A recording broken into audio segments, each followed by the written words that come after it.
Hi there, and welcome to the Skylight Books author reading series. If you'd like to learn more about us and our many upcoming author events, please visit skylightbooks.com, where you can browse our inventory, buy books, and join our Friends with Benefits Club.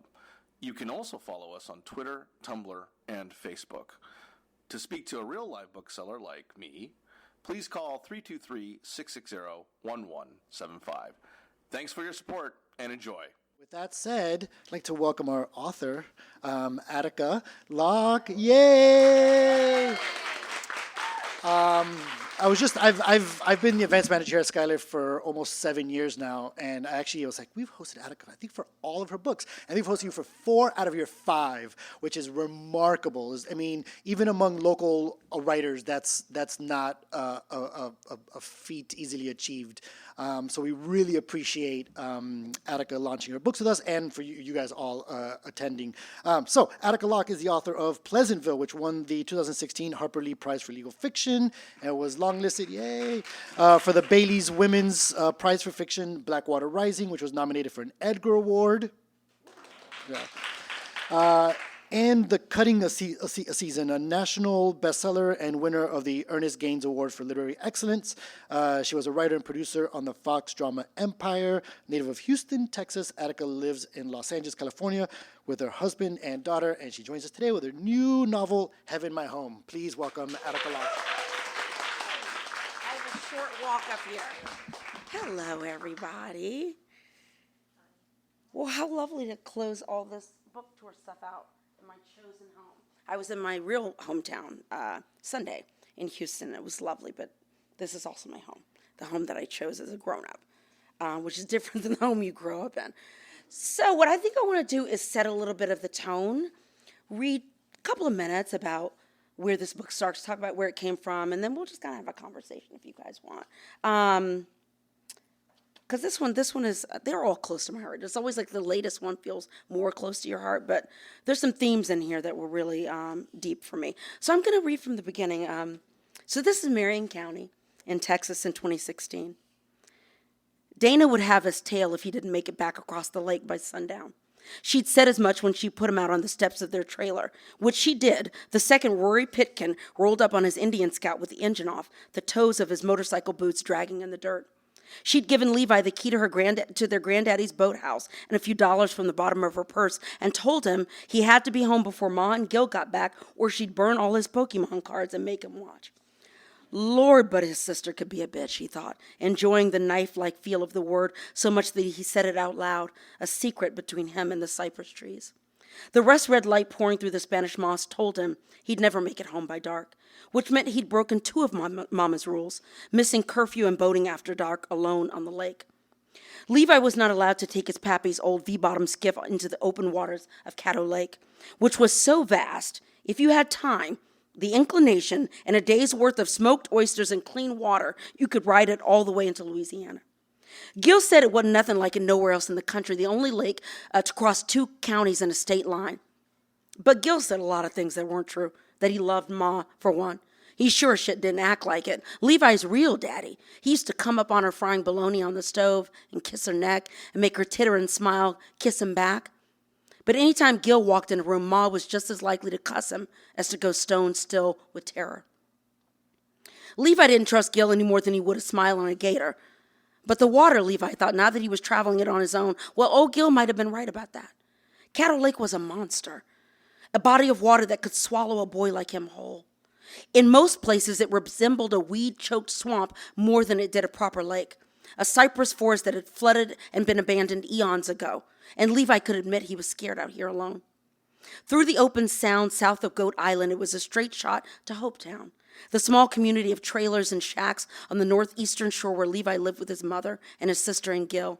He blew away a lick of blonde hair that had slipped over his eyes and gunned the boat's motor. He yanked the tiller left, chancing a shortcut. It was past 5 o'clock, the sky told him. He didn't have time to go home the way he'd come, hugging the north shore of the lake, sailing along a thin canal of relative safety, porch lights on boat houses and craggy lake cabins, twinkling hints of civilization. That would take him nearly an hour, and it would be full on dark by then, and Levi hadn't brought a flashlight. He'd set out in a thin jacket with nothing on board but Pappy's old radio and a single oar pitted with rot. He'd heard the lake went silent come nightfall, Spanish moss on the cypress trees dampening all sound, so that you could feel in this primeval lake on the edge of the state, this swamp at the edge of time, that you were the last man alive. Not that he'd ever been on the water this late, not when his granddaddy was alive. Pappy believed at supper at 5 o'clock sharp, the swamp loon would have been drying in the boathouse by now, Pappy on his third or fourth beer in front of the TV.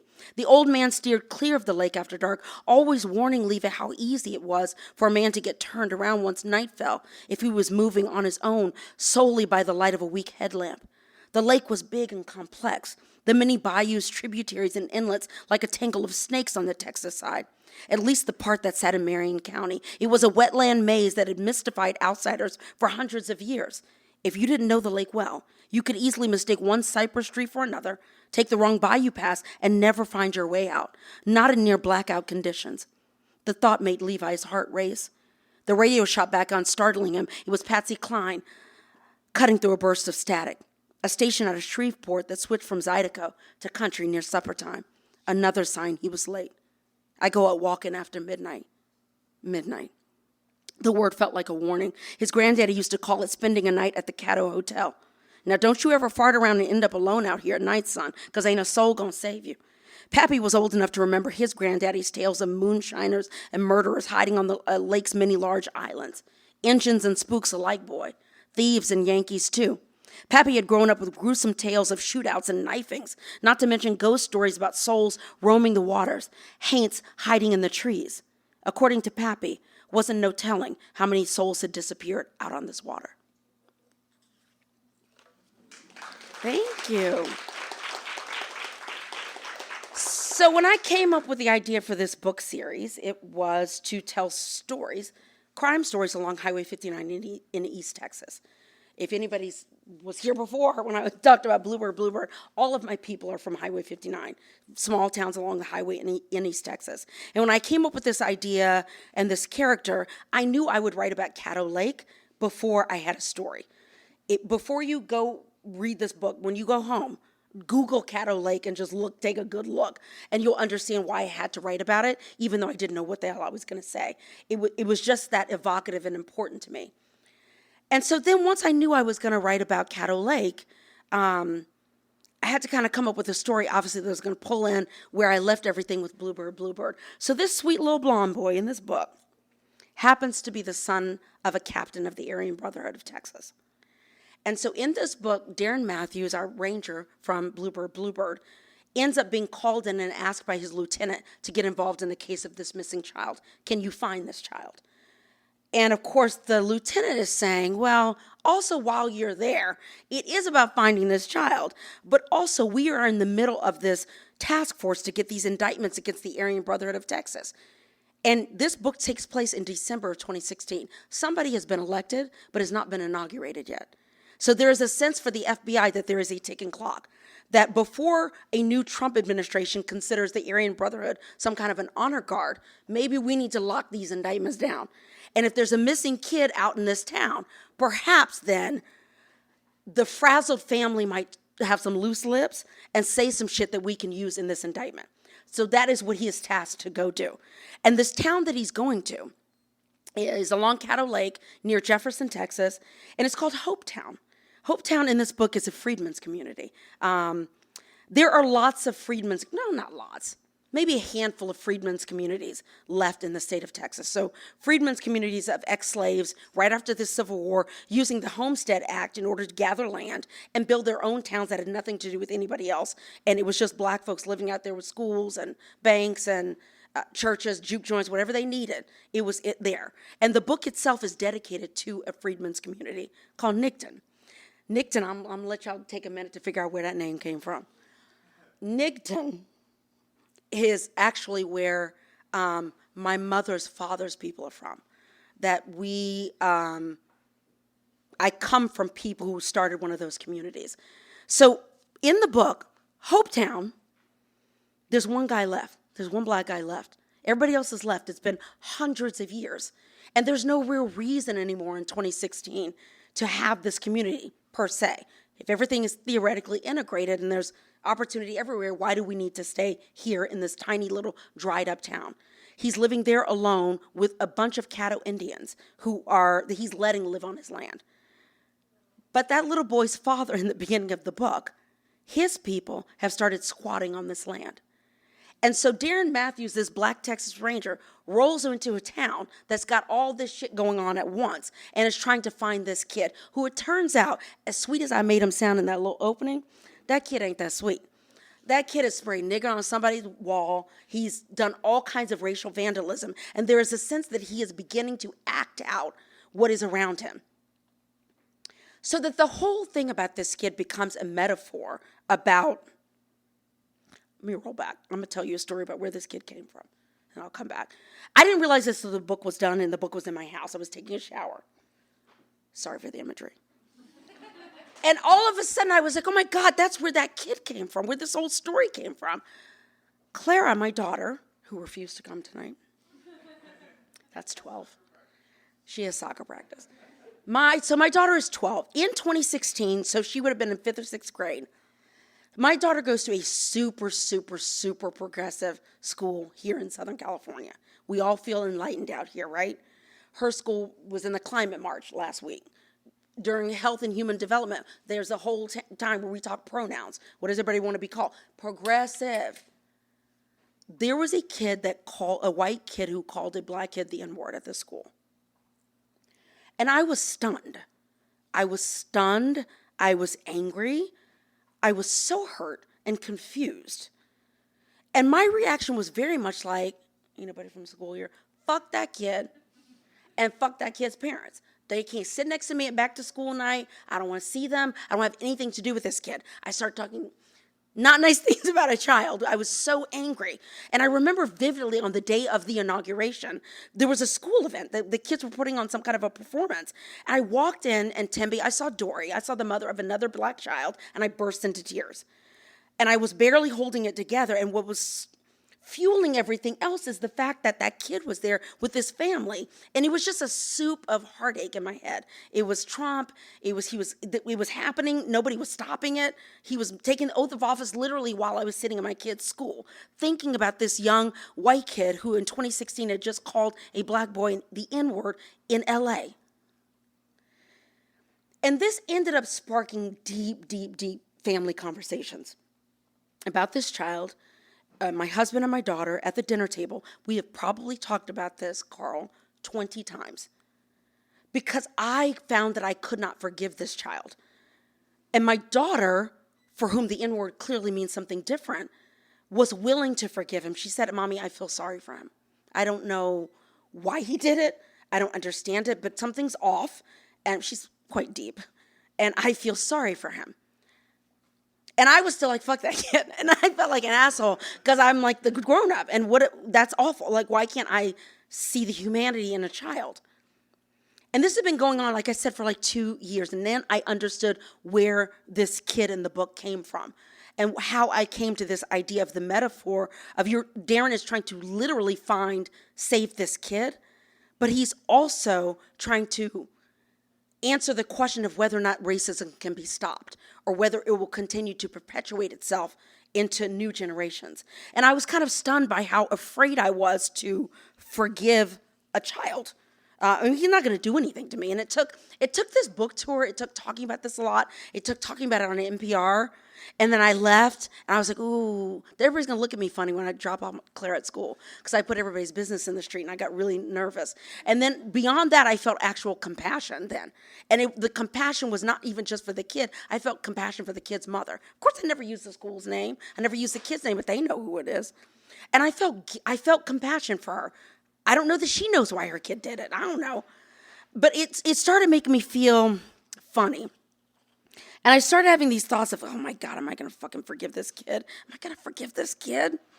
Because the kid feels bad about it. Now, you know what he says?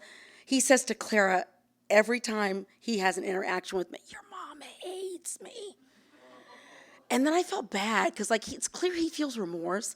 He's never quite done anything again like it.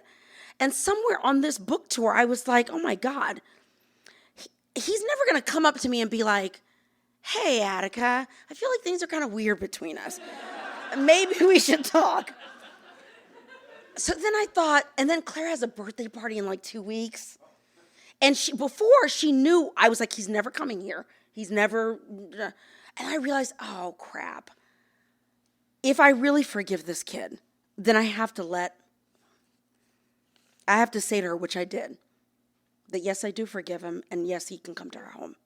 And I'm not going to hold against him what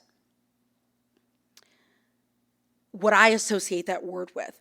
Because for me, it's associated with violence. It's associated with actual violence against me, not just other people. So I did some work to kind of separate those things. But I want to read a little piece, if I can find it, about forgiveness. Oh, shit. Oh, it's not even important. That's from Books Are Magic in Brooklyn. Thank you. I'm gonna read this little piece about forgiveness. It's short but pointed. So this is Darren in the home of Leroy Page. Leroy Page is the last ancestor of Hopetown. Leroy Page had been born in this house, his mom and his grandmama too, he said. His people had settled these parts as free blacks after the Civil War, had built a utopia on the shores of the Great Lake, tilled the soil with the values they held most dear. Not just liberty and self-sufficiency, but also forgiveness. Forgiveness was a word from the Master's Bible that they'd been forbidden to read, but grace came naturally to Leroy Page's ancestors, was built into their DNA, a native intelligence that told them that true freedom was letting white folks go. You could rage over what they'd done or you could be free. It wasn't a twofer type deal. Black folks, Leroy said, are the most forgiving people on earth. Darren couldn't place the look on his face, didn't know if it was pride or shame he was witnessing. It was a point that his uncles had debated ferociously, whether forgiveness made black folks saints or stooges. The year Darren stopped going to church, claiming at 12 to be too old for Sunday school, his Uncle William, back in the house in Camilla on some short errand that his brother had allowed, sat Darren down at the kitchen table and said, "This family has flourished under the teachings of Christ's Son. We have made a life based on fellowship and service and forgiveness." His brother Clayton, his twin brother, actually snickered at the kitchen sink where he was rinsing turnips he'd grown in his garden himself. That word, Clayton said, is dangerous. It gave white folks the idea that impunity was theirs for the taking. For in a world where forgiveness was forever being served like an all-you-can-eat buffet, what was their incentive to pass fair laws, to police with integrity, to refrain from spitting on folks in the street? It's not 1966, Pop, Darren had said, just to show he could keep up. No. It's 1986, and do you see that Alabama cracker that Reagan's trying to put on the federal bench? Sessions will never be confirmed, William said, lighting one of the Lucky Strikes he smoked until his death. The point is, Clayton said, they have the gall to appoint a Klan-loving fool. Forgiving them for everything before the Voting Rights Act is what makes them think they have the right. We shall overcome ourselves into this mess. But you marched, Pop, Darren said. This conversation felt like a greater sacrilege than the talk of skipping out on church. What are you saying? I'm saying you have to forever hold them to account. Look away at your own peril. He set the wet turnips on a washcloth and said, forgiveness has a limit. Now, I don't know if I believe that. Thank you, that's sweet.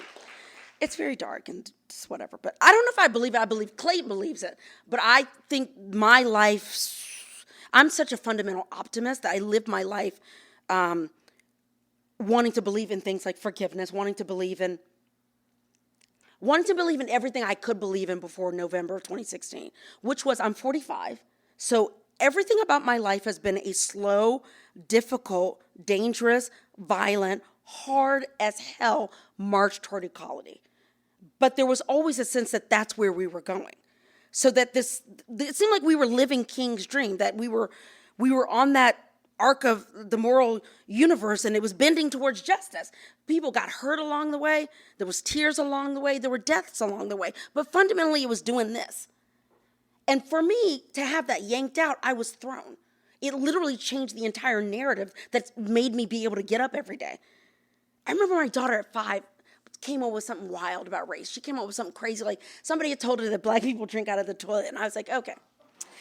I was in bonds. I was like, okay, let's get these snacks, and then we're going to get in the car and break it all the way down. And the way that I could do that is I started the big speech to my kid who was 5, who said she wanted to hear it. I said, we keep getting better as a people on the planet. So then I could go to slavery. I had to start with, we keep getting better. Otherwise, if I just started with slavery, how's she going to function with that? So I have lived and taught my child that fundamentally it is struggle, but it is struggle towards something. And this last thing fucked me up. And why I think I started writing about forgiveness in here is that, and now I've said this at a couple of book events, but I can put a little umph in it now. Trump will be gone. He will be impeached. He will be indicted. He will drop dead. It will be all three. I don't know. But we all still have to live together. And we all still have to live with these people who voted for him. And my thing is, how do we share space together? How do we live in shared space if I know how little you value my life? Or how you were okay with certain things as long as you thought you were getting some kind of economic bump. What is that? And that's the part of the thing I'm asking myself is how will I be able to, or will I be able to forgive? I would feel a lot safer in my country if I heard Trump folks be like, you know what? We messed up. Y'all said it day one, and we didn't listen, and we messed up. But we're not getting enough of that, so I don't know what's coming next. So these are the big themes in here. There's a lot of stuff about, it's another intergenerational mystery. So there's stuff with the Caddo Indians, there's stuff about, Jefferson. So the weird thing about this setting, and then I might read another piece, and then we could just talk. I'm not wearing a watch, so I don't know what's going on, but yes. So this book took place between Caddo Lake and Jefferson. So Caddo Lake is wild as hell. Go Google it, and you'll understand why I asked my dad to stay with me when I went to research. I refused to sleep in a cabin on Caddo Lake by myself. There's a lot of it's just swamp. It's just swamp and swamp people. And we got a little Airbnb. And so my dad and I met in Marshall, which is kind of nearby. He grew up there, and we met at my grandmother's house. And I said, Daddy, did you bring a pistol? I was like, California, whatever, we getting a gun. I forgot all my politics. I was like, did you bring a gun? And he said, no, I didn't, but your grandmother has one. I said, great. So we took my grandmother Precious's, that is her name. I mean, that's her nickname. We took Precious's gun, and I slept good because we were in this cabin, and my dad at the front room with a gun, and he was by the door. And I was like, this is great. This is fantastic. And we spent a couple of days out there. We rode on the water out there. We thought we ran on an Aryan Brotherhood hangout, but my imagination might have been getting the best of me. We got turned around, there's no lights out there. And we got turned around on a back road, and we rolled up on something, and there was too many motorcycles. It just didn't look right. There was just no reason for that many Harleys to be in one location at all. Anyway, it was a fun trip. But then Jefferson is next to Caddo Lake, which is raw and untamed. And Jefferson is I think I described in the book that it looks like a little shrunk down New Orleans, but without a sense of humor and without any hint of debauchery, I think I said something as if a prostitute found Jesus. Jefferson looks like New Orleans because it has a lot of French influence, because in the old days, all the steamboats coming down the Mississippi would do business in New Orleans. They would go through Caddo Lake into Texas. And Jefferson was bigger than Dallas. It was like a big town. And it dried up over the years. There's a lot of big, tall tales from the people there about why it dried up. The main reason is something about the level of the lake shifted over time, and steamboats couldn't get through anymore. And then there's a big story about some big rail baron coming in, saying he wanted to turn Jefferson around, and that the town people laughed at him. He went, well, then fine. I'll make Shreveport the next big city. And everything passed Jefferson by, and what they do now, other than make syrup, there's a famous maple syrup factory there. Other than making syrup, they basically sell the past. They basically have a Gone with the Wind museum. They do Civil War reenactments. There's a bunch of ghost tours. I didn't go on any of the ghost tours. And I mainly didn't go on because come on, y'all.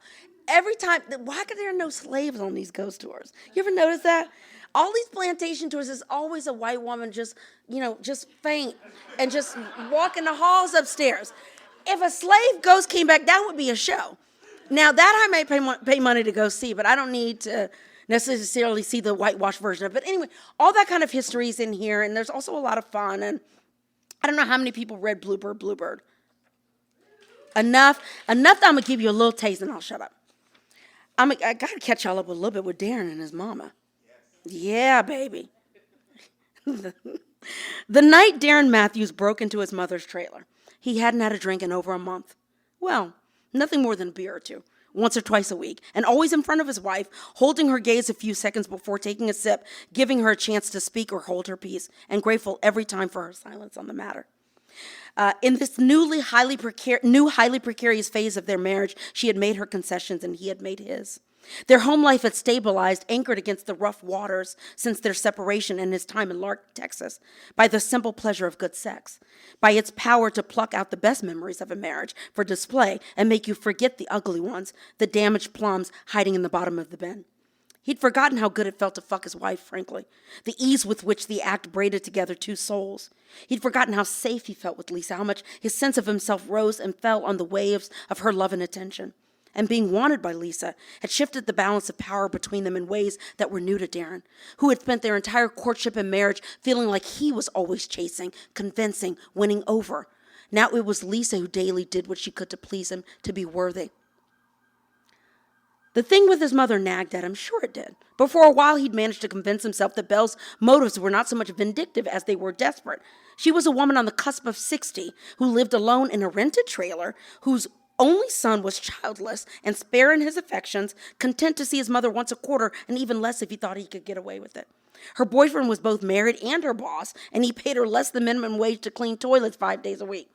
She hadn't had a man to herself since she was in high school, and she bitterly resented the entire Matthews family for robbing her of what she thought the life marrying Darren's father would have given her. And she nursed her acrimony like a foundling to her breast. The debt had now been laid at Darren's feet.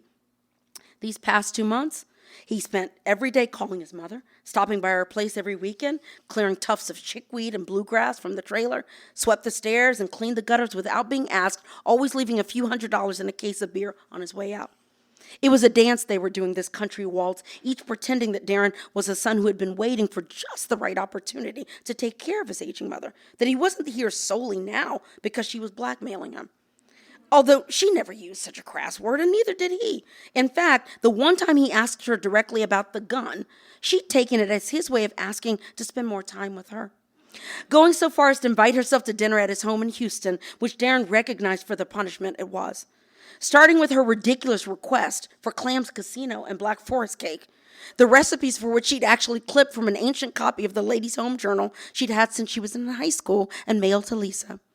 And she was drunk when she showed up to their loft in downtown Houston, asking even before her coat was off where the rest of the house was.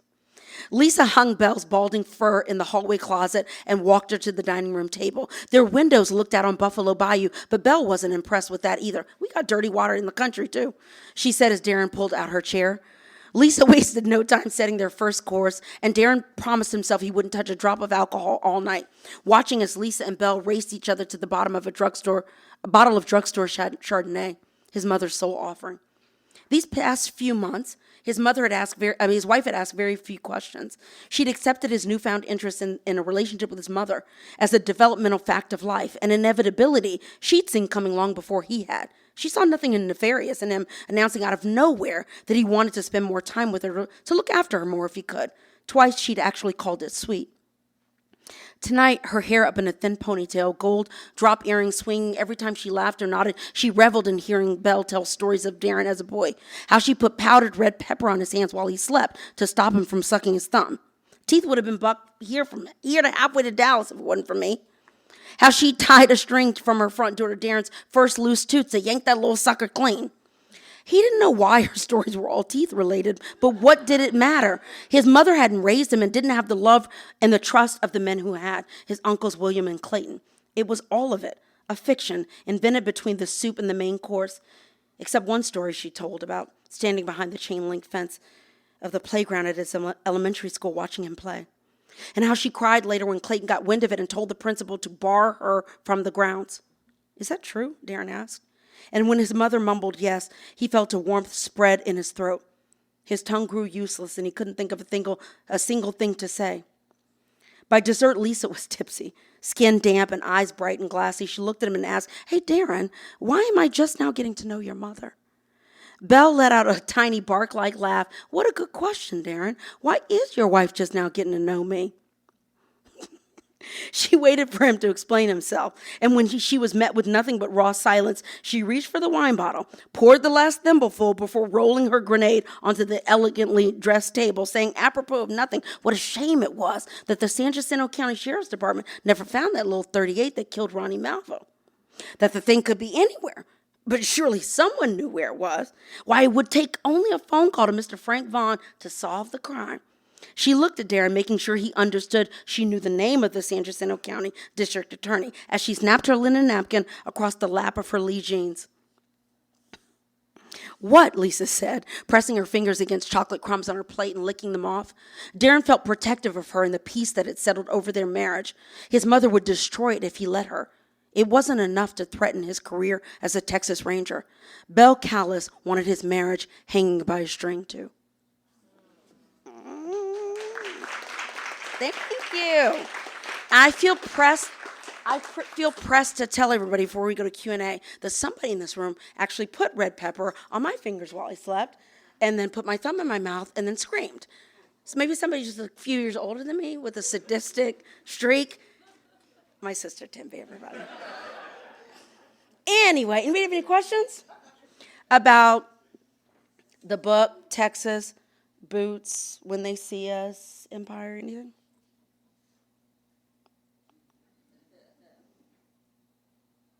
Yes, sir. I'll start us off. So we're now in the Highway 59 journey. There's also another beloved character, Mr. J. Porter. In any universe timeline, do we ever see a potential crossover? Darren and Jay.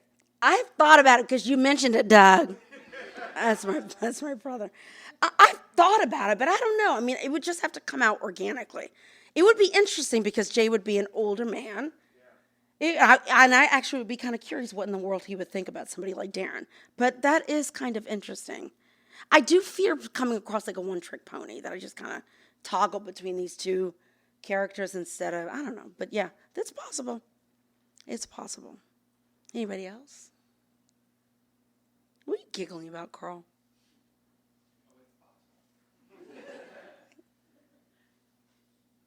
Well, we could sign some books. Oh, yes, sir.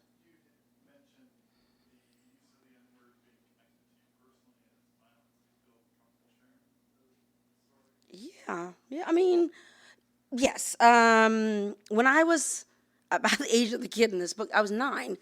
We lived in the suburbs in Houston, and so it was. I was probably one of the only black kids there at the time. Then it kind of there were more. I was really good friends with this kid Blake, and Blake and I used to play fort and do all this stuff. I was about like 8 or 9.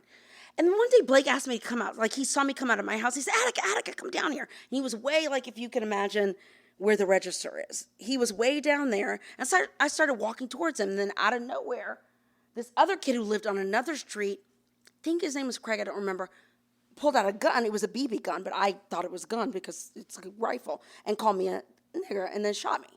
And it broke skin. I bled, and I thought I'd literally been shot. And I went home. I stumbled home, and, I think my memory is that police were called. My vivid memory of it is, unfortunately, I don't mean to say anything not nice about either of my parents, but it was such a trigger for them that what I don't remember is anybody asking me, was I okay? They were so enraged that it was just like, we got to deal with this kid. Somebody called the police. I remember sitting in my mom's car while she walked into that kid's dad's place of business and cussed him the fuck out. And I sat in the car by myself.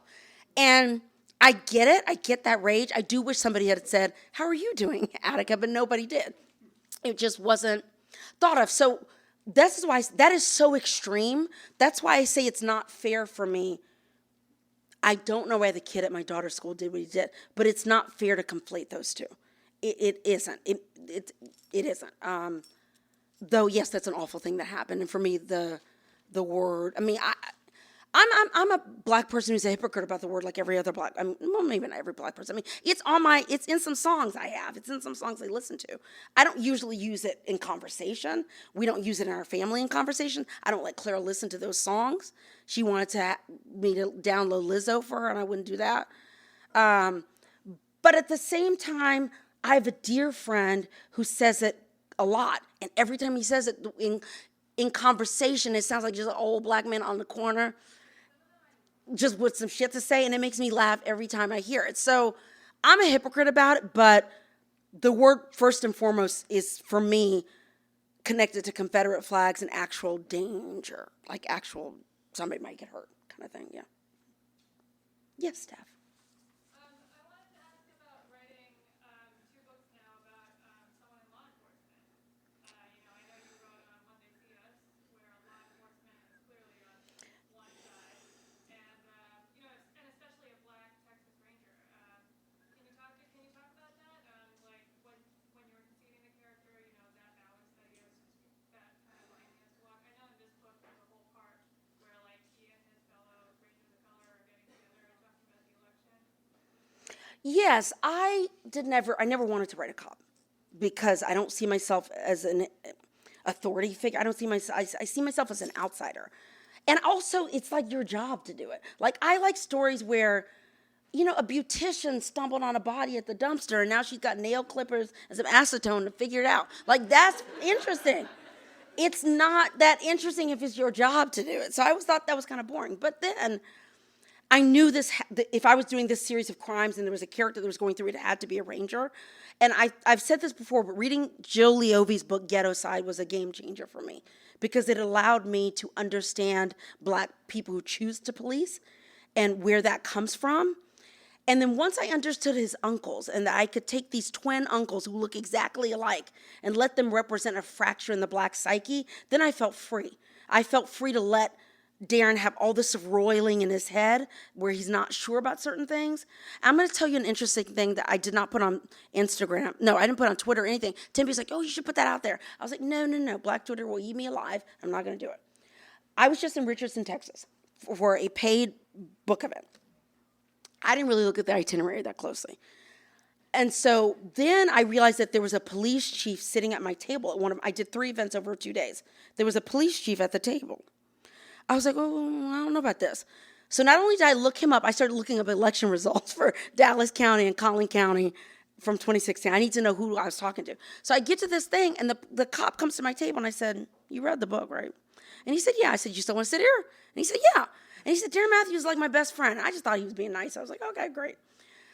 But over the course of the next 24 hours, he and I talked several times. He was the one who introduced me at this citywide deal with 250, whoever, all these people. They chose a cop to introduce me. And he certainly mentioned jokes about investigating, like who's Attica, and had found some things I'd said. And he talked about policing, and he talked about policing from his point of view, which is not the same as my point of view. But what he did not do, and what I said to him afterwards, I said, I really respect the fact that you did not, okay, but, like, you really listened to what I had to say, and you didn't try to invalidate what my experience of policing is. And that really meant a lot to me. And he said to me, he really meant what he said about Darren, that he felt like I had captured what it meant to try to serve, and that was meaningful to him. And he thought that Darren, people like him, were the future of policing. And if you had told me when I woke up that morning, I was Googling him, like, this guy's going to hate. I told Carl, this guy is going to hate me.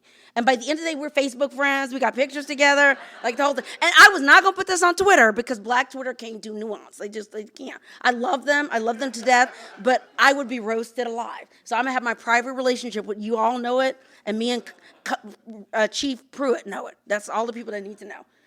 But that was interesting to me, and a reminder sometimes about the power of fiction to kind of cross boundaries you didn't even expect in any way. Yeah. Yes, ma'am. Do you have a plan for the future Highway 59 books? Do you know how many you're going to write? I think it's just 4. But that means I better start thinking about what happens. Because each time, this one ends on a little bit of a cliffhanger too. So each time it's like, oh, I'll just figure that out later. But eventually I'll have to figure. I kind of do. I kind of know where I'm going now. I know the place more than I know the story. I know the place, and I think I know where the last one's going to take place and what happens in it, but I don't really know. I don't know. But I think it's just 4, and mainly because I have a fear that I'll never get out. I'll be writing Darren Matthews till I'm 80, and it's not something I don't see myself doing that. So I think when I look back on it, I think this little quartet of books, if that's what it turns out to be, I think will be very indicative of the time that we're living in right now. And I did not mean it to be that way. It just happened, and I went with it. Trump was elected after Bluebird was done. It was finished. And it made me look like a genius. It made me look like some Cassandra who just figured all this crazy stuff out. But that's not the truth. I thought I was writing crazy shit that we're not going to see anymore in America. And then, we are. It's just so of the era that I don't know. And I think once I'm done with capturing that era, I hope we're all done with this era soon. Amen. Yeah. Hey, nice to see you. Anybody else? Yes. Can you talk for a minute about when they see us? Sure. I'm curious because watching it, for me and my friends, everybody, it was so painful and almost traumatic. How did you survive going through that whole thing with everyone involved? It must have been a lot. It was a lot. It was a lot. There were two parts that were the hardest. We met all of the men, and we spent time with all of the men. And when I say time, we met with them individually for probably close to 7 to 9 hours each. And we spent weeks just getting our questions right so that they went in a nice flow that would open people up. It was like therapy and not close things down. Those sessions were very difficult. They were also exhilarating because they were there and alive and they had survived it. So there was a sense of exhilaration that they were even sitting in an Airbnb in 2017 when we were doing that, functioning. Were they at different places in their functioning? Yes. And I think I'm not telling secrets here to say that Antron has had the hardest time. I think his brothers in this say this. Antron asked us, should I see a therapist? I don't know that he had sat for that long and talked about what had happened to him since it had happened to him, other than when he came and talked to us. He is one of the most gentle human beings I've ever met in my life. So sitting with them and hearing the depth of their stories was a lot to hold. And I do remember riding home one day, like, I'm out. And then I went, wait a second, Attica. You just talked to them for 9 hours? They was in prison for all that time? Calm down, little girl, and do what you need to do. So that kind of put in perspective, like, let's not get crazy here. You're listening to people in the comfort of air conditioning, and everybody survived. It's all good. The other hard part for me is that I did not want to watch the tapes. I wrote the trial episode, and I was like, I'm going to write the whole thing just looking at these transcripts. I can do it. I got the words. But I knew I was avoiding it. And that messed me up. They are children who are so tired, who are so confused. It is so obvious that they don't know what the hell they're saying.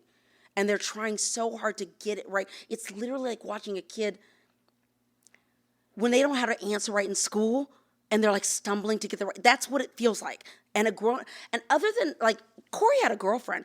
I'm sure Raymond had been around the block. Also, other boys hadn't kissed girls.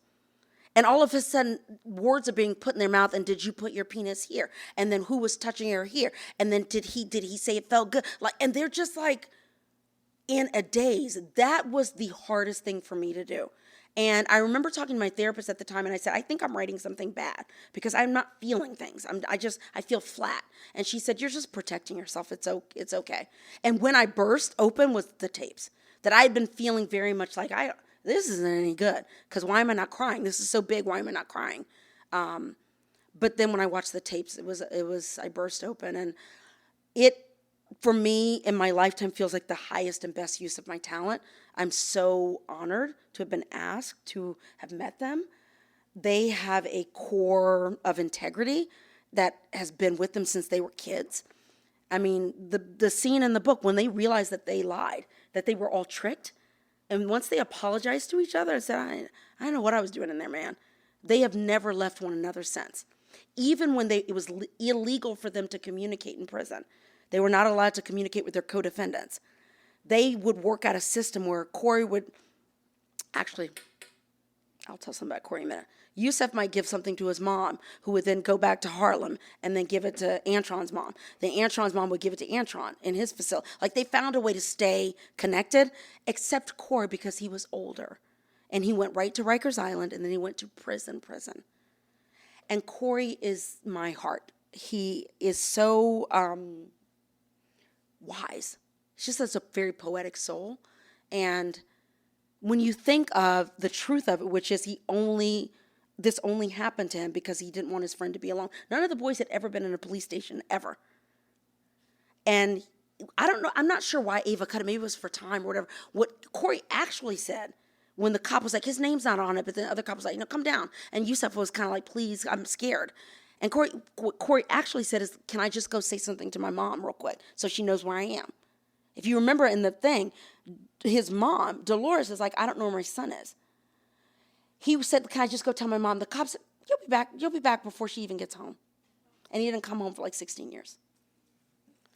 So Corey talks a lot about, and I'm glad Ava did the project the way she did it in the last episode. It's so his story. And as much as I wanted like 800 Emmys to come out, that Corey's story is the one that got highlighted. Corey always says it was the Central Park 4, and then it was me way over here by myself. It was harder to get letters to him. He was just experiencing something completely different. And that they've all honored that you went through something worse than us, and that they're holding him up. I just love these 5 men to pieces. I love them to pieces. Anybody else? I can sign some books. Shall we? Let's do it. Thank you guys for coming. This was lovely. Thank you. I'm going to get my pens. You've been listening to the Skylight Books author reading series.